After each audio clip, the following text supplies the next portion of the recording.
Hey guys, my name is James Walsh, and you are listening to the Wrestling Epicenter here on YouTube. I want to thank you for finding us. Please do me a favor and click that subscribe button and the notifications bell. And if you get the chance on this video, click the like button. If you do, it'll turn blue. Check it out. Also, check out WrestlingEpicenter.com for all this great content available in MP3 format, our online store that'll keep us going free and clear, daily news updates, as well as all the information from the history of professional wrestling you could possibly ever want. Check out WrestlingEpicenter.com online right now. Without any delay, let's get to your interview here on the Wrestling Epicenter. I just wanted to welcome you to the April conference call, Spike TV. Obviously, we are headed into lockdown, which is happening this Sunday night on pay-per-view. You can call your local pay-per-view provider to get ordering information. You can also check out our website. I'm going to go down the lockdown card real quick for those of you who don't have it. You can also get this information at www.tnawrestling.com. We'll start and go from the bottom up. We'll have a Queen of the Cage match with Angelina Love, Velvet Sky, Salinas, Raka Khan, Tracy Brooks, Christy Hemme, Jacqueline, and Roxy Laveau. A women's tag team match with Awesome Kong and Raisa Saeed versus Gail Kim and ODB. We'll have a grudge match between BG James and Kip James. A mixed tag match with Booker T and Charmel taking on Robert Roode and Peyton Banks. And then an X Division Championship Escape match, which will include Black Machismo, Jay Lethal, Curry Man, The Guru, Sanjay Dutt, Johnny Devine, Shark Boy, and a few more participants to be named tonight on TNA Impact. And then in our double main event, we have the Lethal Lockdown main event with Team Tomko taking on Team Cage. Team Tomko consisting of Tomko, Team 3D, the phenomenal AJ Styles, James Storm, and Tomko, of course, taking on Team Cage, and that would be the Instant Classic, Christian Cage, the Icon Sting, Rhino, Matt Morgan, and Kevin Nash. And, of course, in the main event for the TNA World Heavyweight Championship, we will have the champion Kurt Angle taking on today's guest, Samoa Joe. So, again, if you need any more specific information about Lockdown, you can check out our website. Any other inquiries can be directed to myself at TNA Wrestling. So I'm going to go ahead and turn the floor over to our guest today. We'll be taking on Kurt Angle this Sunday night, and that's Samoa Joe. Hey, everybody. How you guys doing? And ladies and gentlemen, if you would like to ask a question, please press star, then the number 1 on your telephone keypads. As a reminder, please limit yourself to one question so that all questions may be answered. You may re-enter the question queue by pressing star 1 on your telephone keypad again. And your first question comes from the line of Mike Johnson. Hey, Joe, how are you? Good, Mike. How you doing? Pretty good.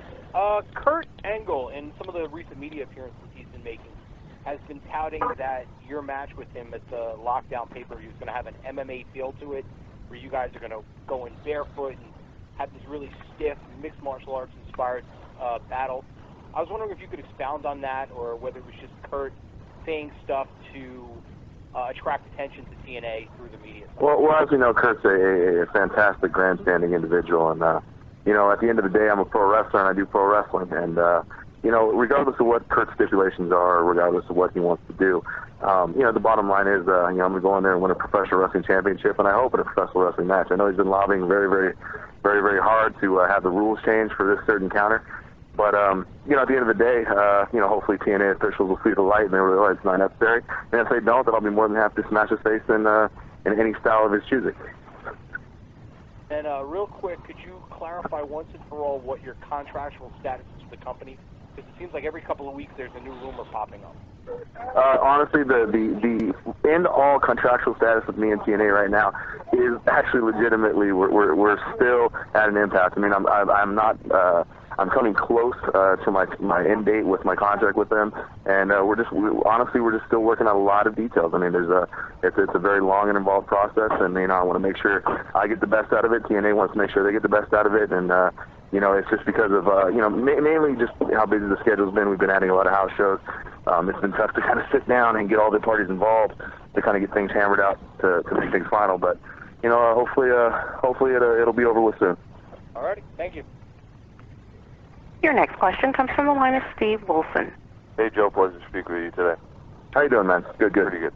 You've been no stranger, obviously, to telling it like it is, especially when it comes to the direction of TNA. So what's your thoughts on the product right now and where it's headed? As of right now, you know what? I have to admit, I'm kind of happy with it. I mean, we're expanding a little bit. We're trying some new things, and you know, we're definitely we're getting a lot of the younger TNA talent is being profiled, and you know, I like the way things are going right now. And I think within this coming year, I think that you know, most fans will hopefully agree with me. As of late, you worked a lot with Kevin Nash. Your thoughts on working with him? You know what? It's been good. You know, at first, you know, I'll be, you know, honestly, I mean, me and Kev didn't see eye to eye on a lot of things. There really wasn't that kind of established respect between us, but I can understand within the last probably 4 or 5 months, I mean, me and Kevin really come together, and I mean, he's a guy that I respect a hell of a lot more than when I first met him, and I think very highly of him, and I think, you know, he's definitely got a mind that's above and beyond and far more cerebral than most people that I've ever met. So, you know, I dig Kevin a lot, man. He's a really good person, and he's a great asset to this business. Very cool. I'll step aside for someone else. Your next question comes from the line of King Jordan. Good afternoon, Samoa Joe. How are you today? Excellent, man. How are you? Okay. Listen, before Kurt Angle came into TNA, you seemed to be the main man. When Kurt did come into TNA, were you concerned about your spot? No. I mean, it'd be ridiculous to, because, you know, at the end of the day, you know, when you have guys like Kurt, when you have guys like Christian, when you have a Booker, I mean, they have, I mean, let's be realistic here. I mean, they have a name and a following that is, you know, much bigger than myself. I mean, I've come from Ring of Honor. I have a very, you know, niche hardcore audience, and the guys that know me well, and they're great fans. But, you know, at the end of the day, I mean, you know, TNA is about, you know, expanding its fan base and attracting new fans to the product. And at the same time, even though we have the acquisition of these new stars, you know, I feel that, you know, I've always been positioned well in the company where, you know, when the people show up for them, but they stay for me. So, you know, it's been quite nice, and I've never, from day one, been worried about where I've been at in the company. TNA brought back people, and you know, they gave them second and third chances. I know you did a shoot interview on a pay-per-view last year. If they did somehow give Scott Hall a chance to come back one last time, what would your reaction be to that? You know what? In all honesty, if Scott was ready to go, and if, you know, I know a lot of people close to him, they say that he's ready to make those type of changes, and he's ready to be productive and be a contributor, which is really all I ask from anybody that I work with, is that if you're gonna show up in TNA, you know, show up with your boots on, have them laced up, and come to work. You know, don't think you're gonna come in here and, you know, catch an easy payday or, you know, catch an easy go thing. Then I'd be more than receptive to having him back. Because let's face it, you know, at the end of the day, Scott Hall, you know, he's responsible for some of the most memorable things in professional wrestling, and you know, he's responsible for, you know, drawing a lot of money in professional wrestling. And if there's some possible way that we can recapture that, there's some possible way that we can, you know, capitalize on that, and Scott can capitalize on it, it's a positive for everybody, then why not? Samoa Joe, I know you had so many phenomenal matches all over the world, and which match really stands out to you personally? Personally, you know, there's a lot. I mean, within the bounds of TNA, obviously, I love my stuff with AJ and Chris Daniels. I mean, they're two wrestlers who, you know, it's no secret, I think very, very highly of, as far as, you know, their skill and their work ethic. You know, match with Kenta Kobashi and ROH, and you know, and even something simple as, you know, an indie show match with Homicide. I mean, there's just a lot of memorable matches that I've had, and it's really hard to kind of designate one or two. Are you looking forward for a great match with Kurt Angle this Sunday? Absolutely, and I think we'll definitely, you know, like I said, Mike Johnson touched on a bit of an MMA feel to it. I know Kurt really wants to push that, but I think we'll definitely expound on the boundaries of pro wrestling with this match, and we're definitely gonna try some new things, and we're gonna go in there and we're gonna make a good go of it. Your next question comes from James Walsh. Hi, Samoa Joe. How you doing today? Good, man. How are you? I'm doing really good. It's nice to speak with you finally. My first question for you is about the live impact. There was a lot of expectations, maybe more from the fans than the wrestlers in the back, but a lot of the fans on the message boards and things were expecting a higher rating, and when the rating came in, it was kind of disappointing to the TNA faithful. As a TNA performer, one of the biggest in the company, what was your opinion of the rating of the live impact? You know what? I concur at that point. Because and that's just because of my own personal standards. I'm the type of guy that wants to go up and hit a home run every time. So, anything less than excellent is always a bit disappointing for me. But it's hard to gauge with these things. I mean, if we had the end-all answer to what it would take to draw that consistent rating, I don't think we'd even be answering this question. I don't think any company would be. So, I mean, it's come and go. I mean, you can blame it on a number of factors, but it just didn't happen. And, we're going to keep trying until it does. Mm-hmm.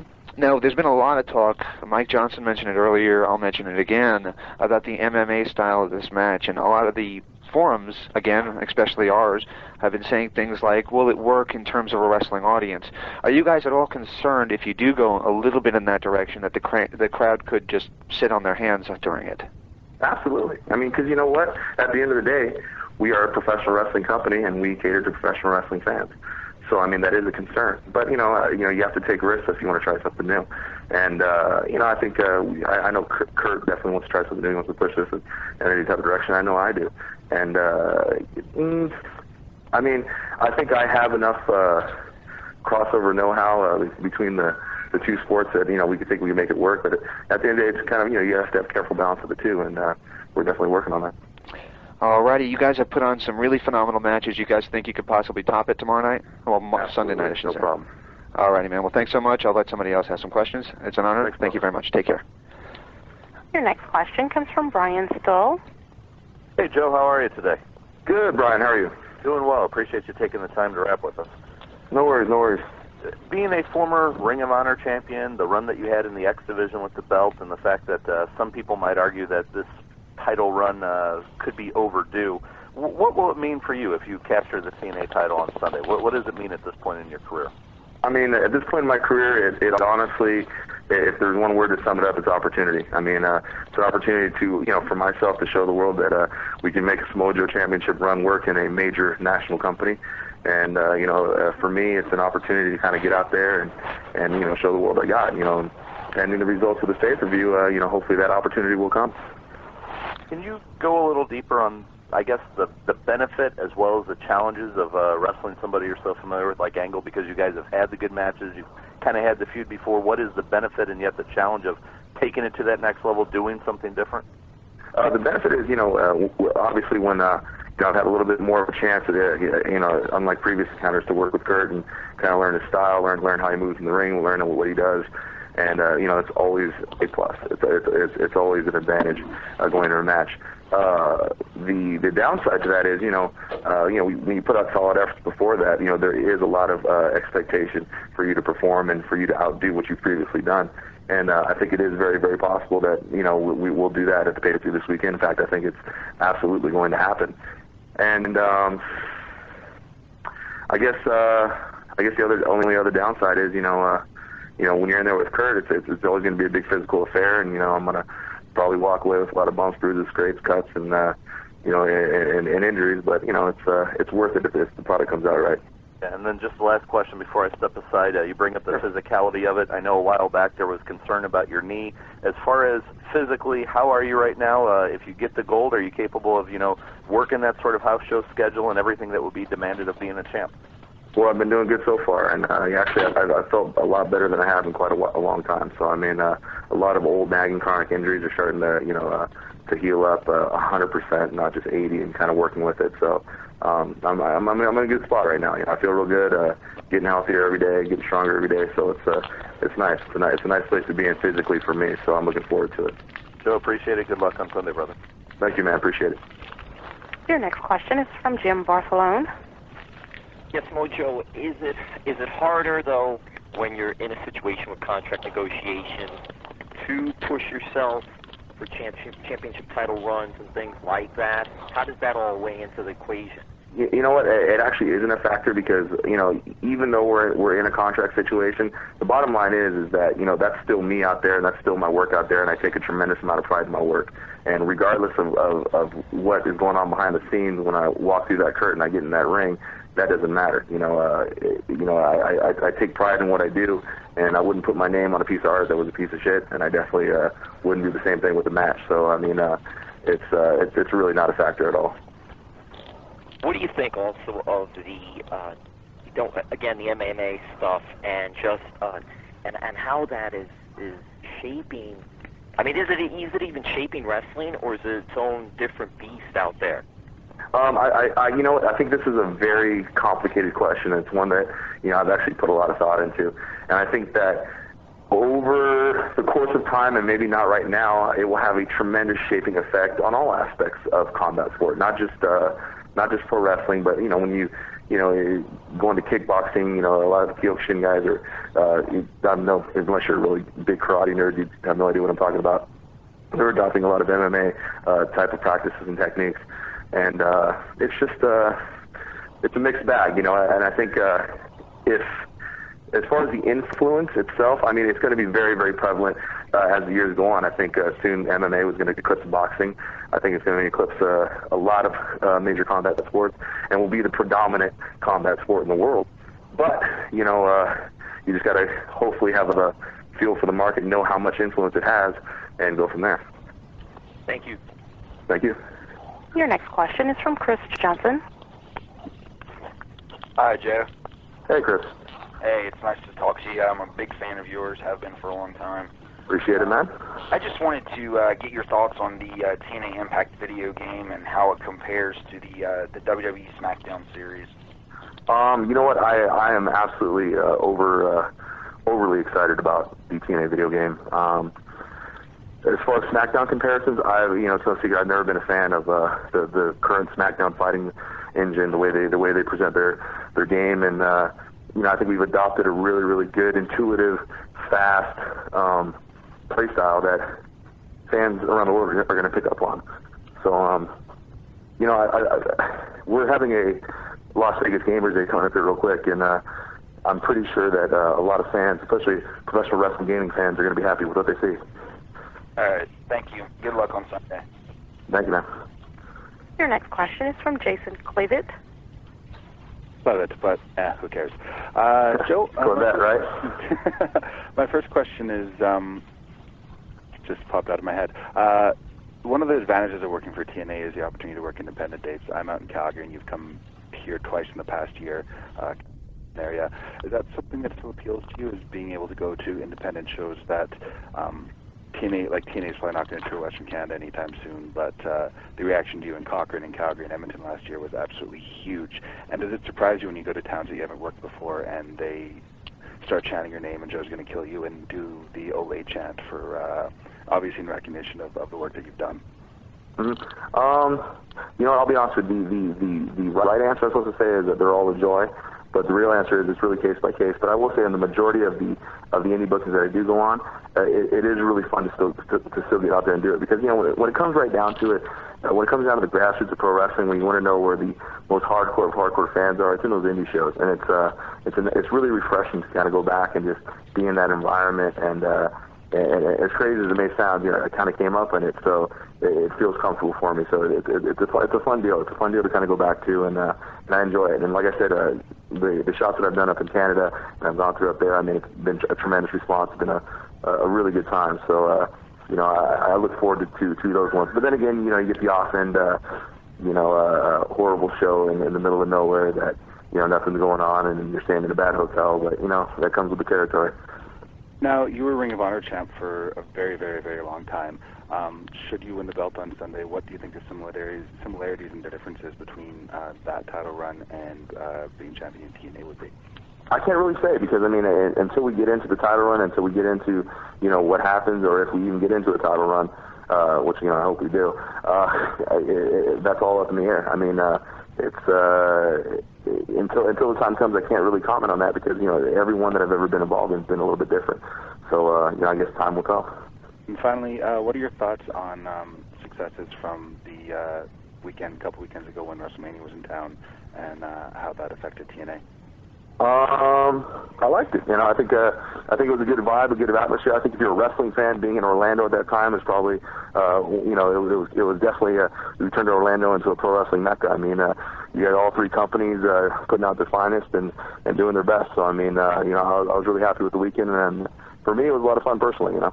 Great. Thanks a lot for your time, Joe. Thank you. Your next question is from Keith Lipinski. Hi, Joe. How you doing, sir? Good. How are you? I'm doing very well. First question I wanted to ask you is, of course, the match stipulation for the match you have with Mr. Angle this Sunday is that you will leave TNA if you lose. What plans do you have post TNA life? I don't know. I was thinking about hiring myself out as a sparring partner, for various people around my neighborhood. I heard Starbucks is a really great pension plan. I don't know. So, I mean, other than that, that's pretty much my plan. I don't really have one. I mean, at the end of the day, I don't really plan for failure. So, I haven't really put much thought into it. What's the best piece of advice Kevin Nash ever gave you? Best piece of advice Kevin Nash ever gave me? Well, there's a lot, most likely that I can't repeat on a public conference call. But I think the best one is, when you're ahead of the game, well, trouble's always falling behind you. So that's good. When will you be going back to Japan anytime soon? And will that be for possibly Noah after your match with Misawa late last year, or for New Japan Pro Wrestling? I'm in an interesting situation with that. I mean, obviously, TNA does have a very good working relationship with New Japan. I know they want to do a lot more talent trades. At the same time, I have a very good rapport with the Noah office, and I know they have a very large interest in bringing me back too. So at this point, because of TNA's schedule, it's filling up. I mean, we're adding more and more house shows every week, and it's getting very, very tough for me to do any type of international travel. I can't really say, but if it was up to me, I mean, either company. I mean, I obviously really love working in Noah. All the Noah wrestlers that I've encountered and stuff. It's been a blast. But at the end of the day, I'm a product of the Inokiism style, and it'd be nice to make a return to New Japan and test out what's going on there. Well, that's cool. And I guess my final question for you is, you came up in the business around 1999. If you came around the business today, would you be more interested in going into the MMA route, or is your heart still with pro wrestling? It's a tough question, and like I said, I have tons of friends who work in MMA and who I've known, since I was a kid and have come up, and they always throw the jabs like, hey, you should give it a shot, but it's really tough to say. I mean, I think at this point, with all my friends' influence, I probably would have been influenced more towards an MMA route. But at the same time, I mean, I love professional wrestling. I love entertaining fans, and entertaining has been something that's been in my family's blood as well as mine for quite a long time. So, it's really, really tough to say. I mean, circumstances drive you to different things, and I think I'm here for a reason, so I might as well do my best at it. Thank you very much, Joe. I appreciate it. Thank you. Your next question comes from John Chapman. Hey, Joe. Thanks for the time. Hey, John. How you doing? Good, thanks. We talked a little bit about how you come from a more hardcore background. I was just curious what worst injury you ever suffered was mid-match when you had to continue and fight through it. Broken ribs. I mean, just it's miserable. It was miserable during it. It was miserable after the recovery time. It's never a fun. It's never a fun thing. You can't stand up. You can't sit down. You can't breathe. You can't not breathe. It's just you lose any way you look at it. All right. I was also curious who you thought has the best mustache in the history of wrestling. Ooh, good question. You know what? Dirty Dutch Mantel backstage, great mustache. Great mustache.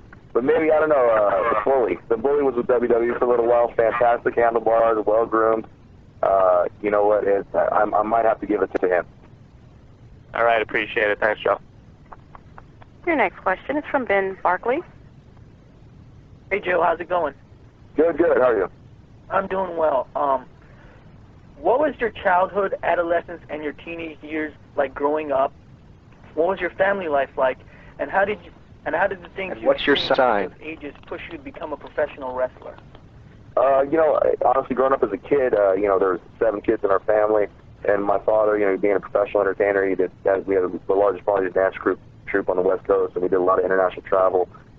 He didn't believe in babysitters, so his answer to that was just, pack the kids up in a trunk and literally at some points and take them on the road. So, I spent a lot of my time on the road, spent a lot of my time traveling internationally, and got a real taste for the world when I was very, very young. And it made the transition to pro wrestling easy because, it obviously comes with a lot of travel and, performing night after night and giving the best you can. So it was a very easy transition for me. And, I was fortunate enough, unlike a lot of wrestlers, to have family was very supportive because they understood the nuances of the business and the nuances of traveling and being on the road all the time.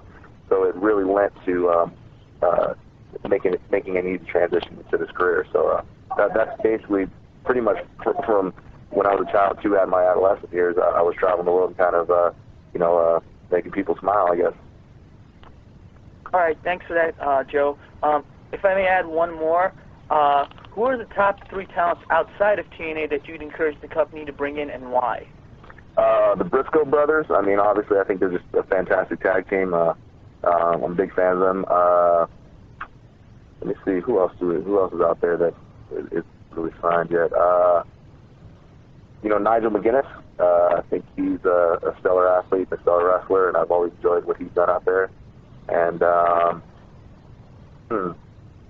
tough call. I haven't really thought about this question in a while.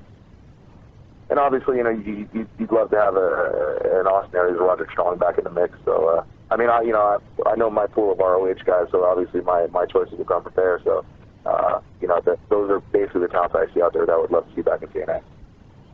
All right, man. Thanks a lot. Good luck on Sunday. Thank you, bro. Your next question is from Brandon Rosenberg. Hey, Joe. How's it going? Good, Brandon. How are you?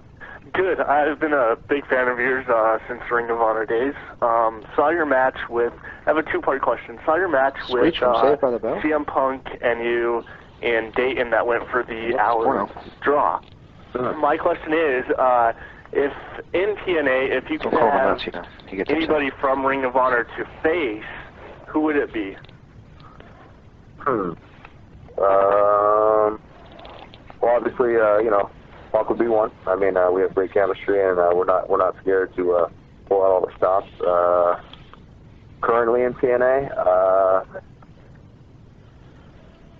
it's a tough question. It's hard to really answer. I mean, I've wrestled so many of those guys, so many different situations. I mean, it's hard to really choose one.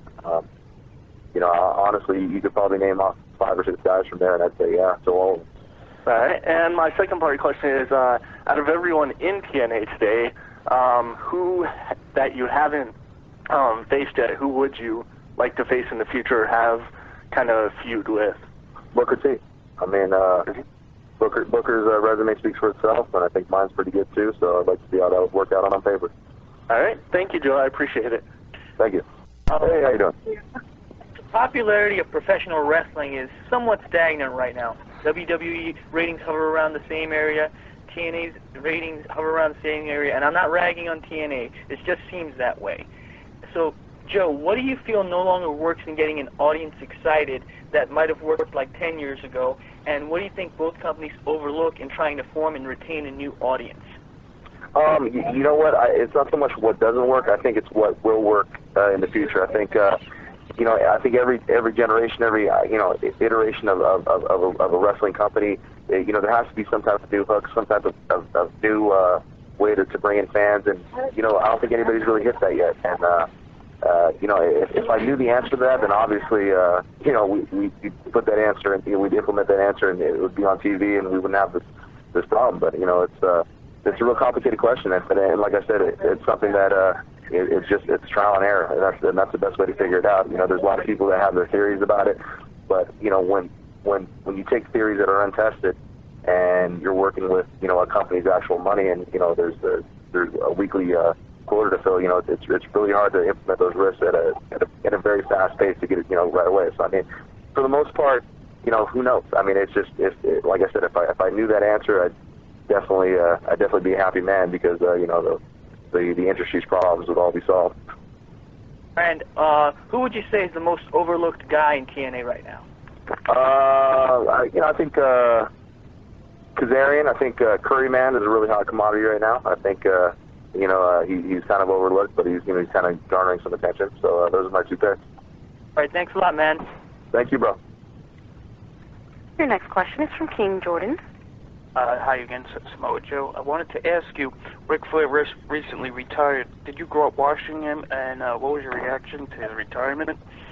You know what? Of course, you grow up watching him. I don't know anybody that really hasn't.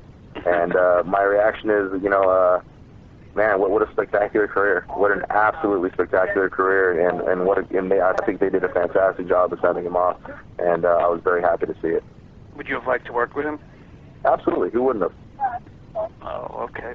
What do you think is the best finishing move in pro wrestling? The Muscle Buster, come on. Can you see yourself within the WWE ever? Is that a possibility? I don't know. Time will tell. But you know what?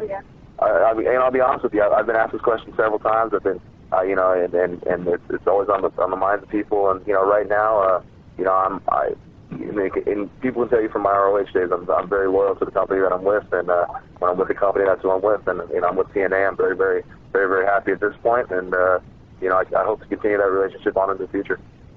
And the final question is, you and Kurt gonna go all out this Sunday? Well, I don't know any other way to go.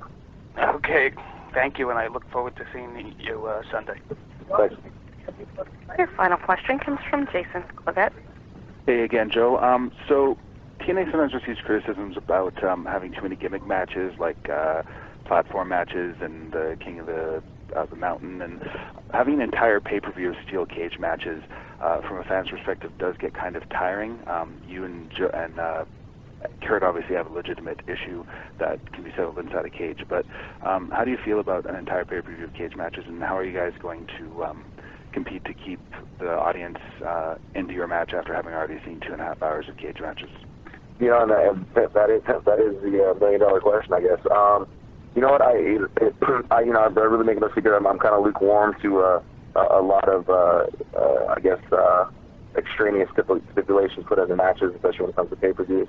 And I believe that TNA possesses a roster that is talented enough, if not above and beyond talented enough, that they've never needed those types of stipulations to go out there and entertain fans and to put on the match that they need. But the Lockdown, it's a concept pay-per-view, and it's something new. And like I said, when it comes to new things, you got to kind of give them a try, give them a go. And it's a challenge. It's a challenge. When you have that many cage matches on the show, it's a challenge to keep that cage in play and make it something fantastic. And hopefully, most likely, me and Kurt will end up doing that. I definitely agree with that. And finally, what match besides your own are you looking forward to the most on Sunday? I don't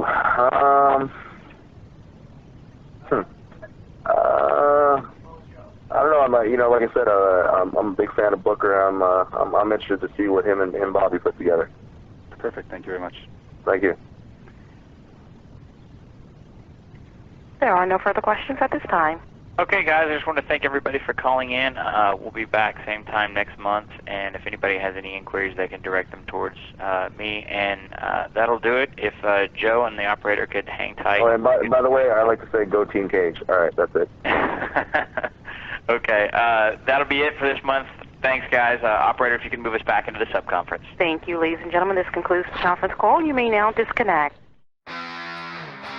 Hey guys, my name is James Walsh, and you are listening to the Wrestling Epicenter here on YouTube. I want to thank you for finding us. Please do me a favor and click that subscribe button and the notifications bell. If you get the chance on this video, click the like button. If you do, it'll turn blue. Check it out. Also, check out WrestlingEpicenter.com for all this great content available in MP3 format, our online store that'll keep us going free and clear, daily news updates, as well as all the information from the history of professional wrestling you could possibly ever want. Check out WrestlingEpicenter.com online right now. Without any delay, let's get to your interview here on the Wrestling Epicenter.